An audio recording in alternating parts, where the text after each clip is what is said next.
एक दौर था, हमारे नेताओं में यह साहस हुआ करता था कि दंगाई रथ के सामने खड़े हो जाएं और रथ अगर न रुके तो रथ चलाने वाले को जेल में डाल दे। यह साहस हमारे नेताओं में एक जमाने में हुआ।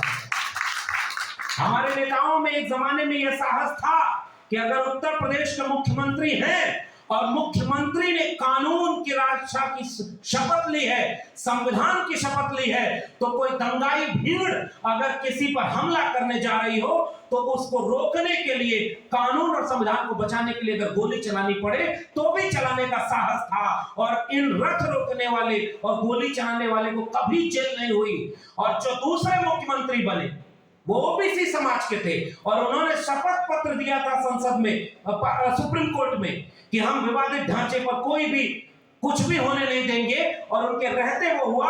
उन्हें एक दिन की जेल भी होनी पड़ी थी। कानून का राज कहां था और कानून के खिलाफ कौन था?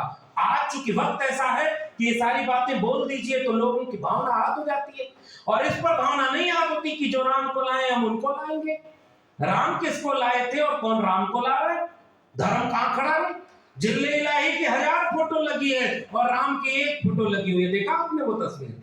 इससे भावना आती होती। इसलिए आज वक्त ये है, 22 जनवरी को उनकी तरफ से ऐलान होगा कि आज से ये भारत अब राम राज्य में प्रवेश करेगा। 22 जनवरी के बाद इस देश के SC ST OBC का इम्तिहान होगा कि 22 जनवरी के बाद भारत का संविधान कितना बचेगा। इसकी तैयारी हमें करनी है, संविधान को हाथ में लेकर। और महिला कोटा विद इन कोटा, और उसका वो किस्सा कि जब सदन में खड़े होकर लालू, मुलायम और शरद यादव ने विरोध किया तो उन्होंने कहा था 3 यादवाज अगेंस्ट वुमेन रिजर्वेशन, जबकि शरद जी ने खड़े होकर कहा कि 33% क्या 50% करना है तो 50% रिजर्वेशन महिलाओं को दो, लेकिन कोटा विद इन कोटा के साथ के नाम होने चाहिए। लेकिन अखबार में कौन, टेलीविजन में कौन, और महिला विरोधी घोषित कर दिया। आज हम शुक्रिया अदा करते हैं उन पार्टियों का भी जो 2010 में जाति जनगणना के समय थोड़ी चाल चल दिए, इसलिए जाति जनगणना एक्ट के तहत नहीं हो पाई, लेकिन आज वो भी जाति जनगणना की बात करते हैं, न्याय यात्रा निकाल रहे हैं और वो कहते हैं कि सामाजिक न्याय होना चाहिए। तो हम विचारधारा के साथ उन सारे लोगों के साथ खड़ा होना चाहेंगे जो वैचारिक रूप से हमारे साथ खड़े। और उन्होंने ये कबूल किया कि हमसे अतीत में गलती हुई कि हम कोटा विद इन कोटा की मांग नहीं मान पाए थे। तो हम तो जानते हैं दिल बड़ा करने का वक्त है। आज अभी हमारे एक लोग कह रहे थे कि शिकारी आएगा जाल फैलाएगा, दाना डालेगा फंसना मत। ये बात तो हम लोग देश में घूम घूम के कह रहे हैं। ओबीसी महासभा के कार्यक्रम में इतने वक्त तक क्यों रखे गए? क्योंकि अगर कोई नहीं बोल पाएगा तो कल नाराज हो जाएगा, शाम को ट्वीट करेगा कि अब तो लगता है ओबीसी महासभा टूट जाएगी। वो केवल वही नेता बन रहे, मजबूरी है इनकी। जो नहीं भाषण दे पाएगा वो नहीं कर पाएगा, और मैं भाषण दे लिया तो मैं निकल के कहूंगा बड़ा अच्छा कार्यक्रम था। इससे उबरना होगा। नाक बड़ी हो गई हमारी, दिल छोटा हो गया, और इसीलिए वो जो दुश्मन के लोग, वैचारिक दुश्मन लोग हैं, वो हमें आपस में लड़ा लेते हैं। ओबीसी का हक कौन मार गया? इन्होंने खा लिया। भाई जाति जनगणना करा के हमको बता दो, 2 कदम हम पीछे हो जाएंगे। हम तो तुम्हारे हित की बात कर।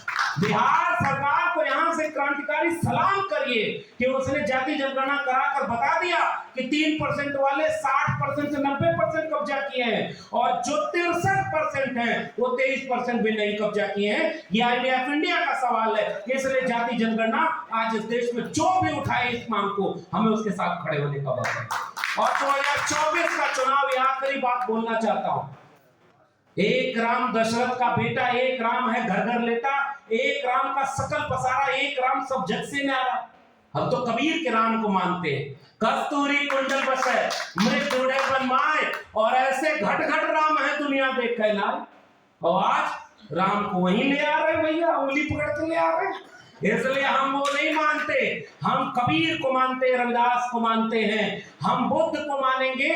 और फूले अम्बेडकर पेरियार के साथ ये ऐलान करना चाहते हैं, क्योंकि हम न्याय के पक्ष में हैं। कोटा विद इन कोटा के साथ महिला आरक्षण आज ही लागू हो, इसकी लड़ाई लड़नी चाहिए। जिले ने जो घोषणा की है वो 2029 में नहीं, 34 के बाद भी लागू नहीं हो पाएगा ऐसा महिला कोटा विद इन। लेकिन गांव के लोग तो समझेंगे नहीं। जैसे गांव के लोग ये नहीं समझते कि मंदिर किसी सुप्रीम कोर्ट के ऑर्डर से बन रहा है, वो समझते हैं कि जिल्लाई बनवा रहे हैं, अपनी जेब के पैसे बनवा रहे हैं और निमंत्रण भी वही बांट रहे हैं, नहीं जाओगे तो तुमको देशद्रोही कर देंगे। अच्छा तो ये हुआ कि उन्हीं के धर्म गुरु ने कह दिया कि ये तो पाप हो रहा है, अधूरा मंदिर बन रहा है। अब कहो उनको सनातन विरोधी। तुमने इस देश के दलितों, पिछड़ों, आदिवासियों को हर कदम पर धर्म विरोधी कह के उनको अपमानित किया। देखिए, धर्म का काम करने वाले जोर से बोलते हैं, उनके सामने कैमरा माइक लाइव चल रहा है। अयोध्या में सब टेलीविजन चैनल का वहां पर सेंटर खुल गया है, रोज दिन रात अयोध्या दिखाई जा रही है। लेकिन इस देश में शिक्षा की मांग करने वाले लोगों की लड़ाई को कोई लड़ना नहीं चाहता। इसलिए कई बार हमारे लोगों को भी लगता है कि अब तो एक ही तरह का नैरेटिव है, लेकिन हम लोग इस मन से कहते रहेंगे, शिकारी आएगा, जाल फैलाएगा, दाना डालेगा, लेकिन चिड़ियों फंसना मत। मगर एक बात और याद रखिएगा, जाल में कबूतर ही फंसाए जाते हैं, बाज नहीं फंसते। इसलिए अगर ताकत का एहसास हो कि आपको अगर आबादी ज्यादा है तो जिम्मेदारी भी ज्यादा है। और मैं ओबीसी लोगों से एक ही गुजारिश करता हूं, प्रोफेसर रतन लाल ने जो बात कही उसको इंडोर्स करते हुए कहता हूं, डॉक्टर रितु अगर कोई लड़ाई लड़े और उसके साथ अगर ओबीसी के लोग नहीं खड़े हैं तो माफ करिए 85% की बात करना बेमानी। अगर डॉक्टर लक्ष्मण यादव के साथ अन्याय हुआ और उसके साथ पूरा दलित समाज खड़ा हुआ तो ये बताने की जरूरत नहीं है कि 85 और 90% लोग एक हैं, क्योंकि वो रिश्ता सामने दिख जाता है, जरूरत पड़ने पर कौन किसके साथ है। आखिरी बात के दिल बड़ा करें और नाक छोटी कर ले। आइए मिलकर के, बहुत बुरा वक्त आने वाला है और इसकी घोषणा नहीं होगी, ये चुपचाप आएगा। रामराज आएगा तो शंभूक वध होगा। इसलिए हम शंभूक को मानने वाले लोग एक सवाल करते हैं कि रामराज नहीं, आप राम को अपने पास रख लो, राज हमारे पास दे दो, हम संविधान का राज बनाएंगे। बहुत बहुत धन्यवाद।